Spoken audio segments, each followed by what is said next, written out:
दिल्ली से 100 किलोमीटर दूर, यानी राष्ट्रपति भवन से 100 किलोमीटर दूर, प्रधानमंत्री के आवास से 100 किलोमीटर दूर, सुप्रीम कोर्ट से 100 किलोमीटर दूर हिंसा हुई है। पांच लोग मारे जा चुके हैं, 100 से ज़्यादा लोग घायल हैं, हॉस्पिटल में एडमिट हैं। और यह घटना हुई है हरियाणा के मेवात एरिया में, मात्र 100 किलोमीटर दूर है दिल्ली से। High court, supreme court, Rashtrapati Bhavan, प्रधानमंत्री ऑफिस, प्रधानमंत्री कार्यालय से 100 किलोमीटर दूर। दिल्ली में राफेल रखा है, इसका मतलब राफेल से भी 100 किलोमीटर दूर। मैं बार बार कह रहा हूं, 1000 बार कह रहा हूं, तू मैं करने, आरोप प्रत्यारोप करने, नूरा कुश्ती करने, बतौलेबाजी करने, लच्छेदार भाषण देने, मुंह तोड़ने की धमकी देने, जवाब देने की धमकी देने से न जिहाद रुकेगा, न धर्मांतरण रुकेगा, न घुसपैठ रुकेगी, न पत्थरबाजी रुकेगी, न अराजकता रुकेगी, न मजहबी उन्माद रुकेगा, न कट्टरवाद रुकेगा।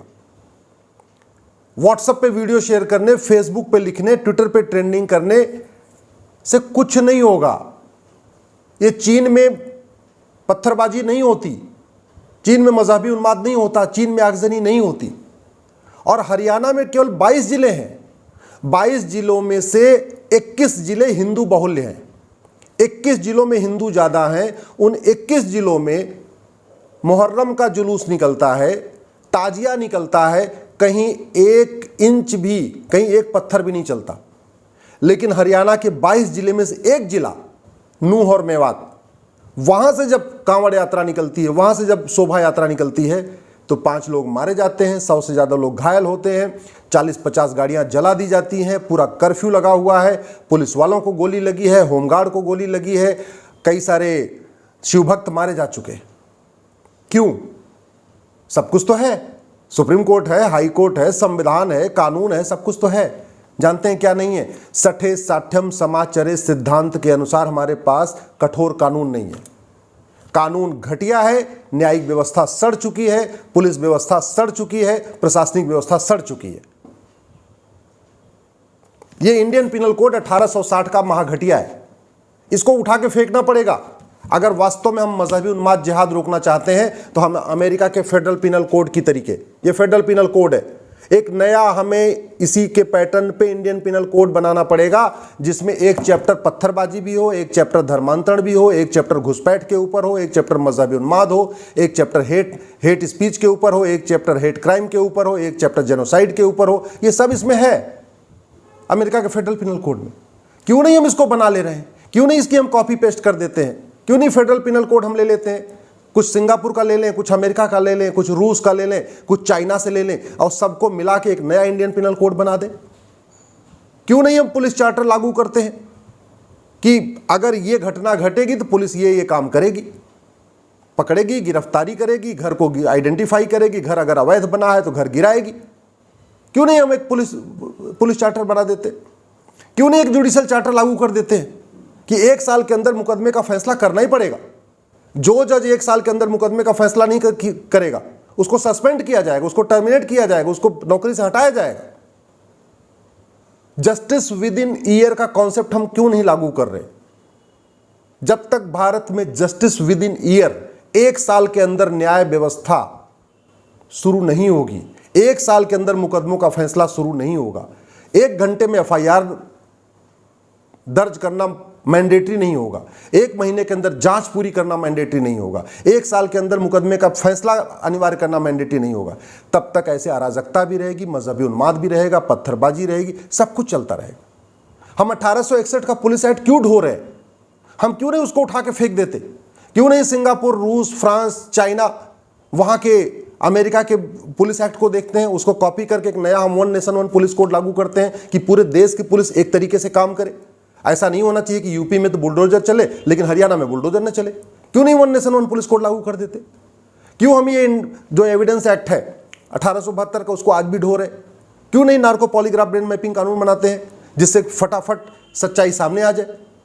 कितने सारे मुकदमे ऐसे हैं जहां पे लोग वास्तव में अपराधी हैं, दोषी हैं, लेकिन सबूत के अभाव में छूट जाते हैं क्योंकि वो सच बोलते नहीं हैं और इतने पावरफुल होते हैं, पुलिस उनको पीटती नहीं। ये जितने लोग पकड़े गए हैं मेवात में, हरियाणा के, अगर इनका narco polygraph brain mapping test कर लिया जाए तो पता चल जाएगा इनको फंडिंग कहां से आई, इनको मोटिवेट कौन कर रहा है? क्या ये पाकिस्तान के इशारे पे हो रहा है या भारत के पीएफआई के इशारे पे हो रहा है या कोई पॉलिटिशियन इनको मदद कर रहा है? सब पता चल जाएगा। लेकिन हमारे पास नार्को पॉलीग्राफ ब्रेन मैपिंग कानून नहीं है। अब पुलिस वही 1872 के एविडेंस एक्ट जो यूज करेगी, उसी के अंदर पूछताछ करती रहेगी, ढूंढती रहेगी कि बंदूक कहाँ छिपाया, तो चाकू कहाँ छिपाया, तो पत्थर कहाँ छिपाया, यही चलता रहेगा।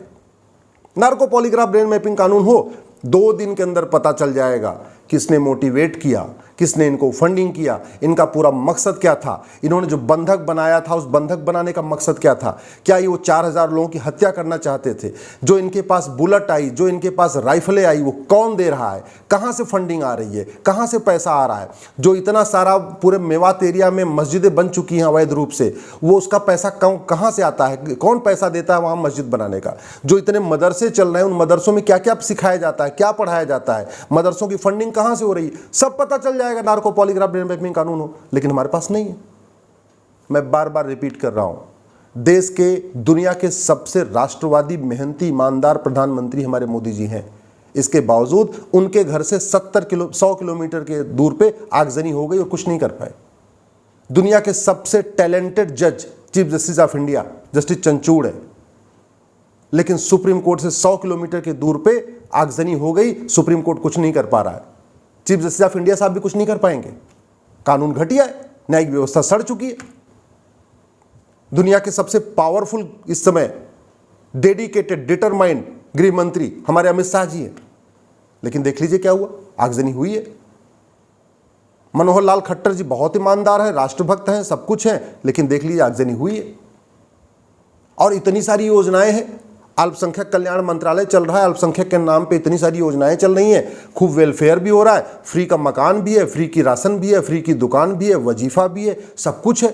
जिन लोगों ने पत्थरबाजी किया है वो केंद्र सरकार की सैकड़ों योजनाओं का लाभ ले रहे, राज्य सरकार की सैकड़ों योजनाओं का लाभ ले रहे, लेकिन उनकी नफरत तो कम नहीं हुई।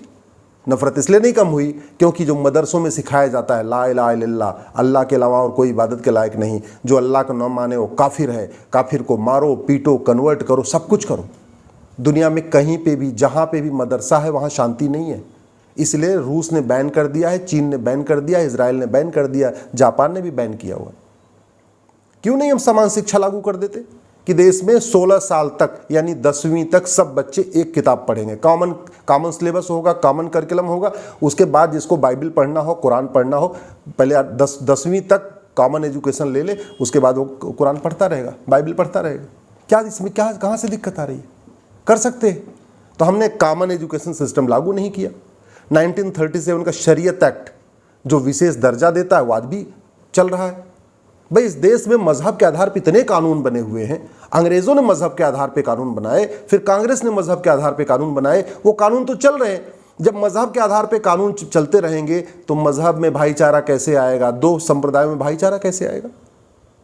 क्यों नहीं हमने आज तक जितने भी अंग्रेजी कानून हैं मजहब के आधार पे, जितने कांग्रेस ने कानून बनाए मजहब के आधार पे, चाहे वक्फ एक्ट बनाया, प्लेस ऑफ वर्शिप एक्ट बनाया, या जितने भी आपका माइनॉरिटी कमीशन एक्ट बनाया, क्यों नहीं हमने इसको खत्म किया? जब तक ये खत्म नहीं होंगे, मजहबी उन्माद खत्म नहीं होगा, पत्थरबाजी खत्म नहीं होगी, चरमपंथ खत्म नहीं होगा, तो विशेष दर्जा खत्म करना पड़ेगा, विशेष स्कूलों को बंद करना पड़ेगा, विशेष योजनाएं जो चल रही अलग से माइनॉरिटी के नाम इनको रोकना पड़ेगा। सबको एक समान मानना पड़ेगा, तब समानता की भावना आएगी। अभी तो उनको विशेष समुदाय कहते हैं तो उनको लगता है हमको तो विशेष दर्जा प्राप्त है, हमको तो पत्थरबाजी करने का अधिकार मिला हुआ है। और इतने सारे घटनाएं हो गई, चूंकि आजीवन कारावास फांसी होता ही नहीं है।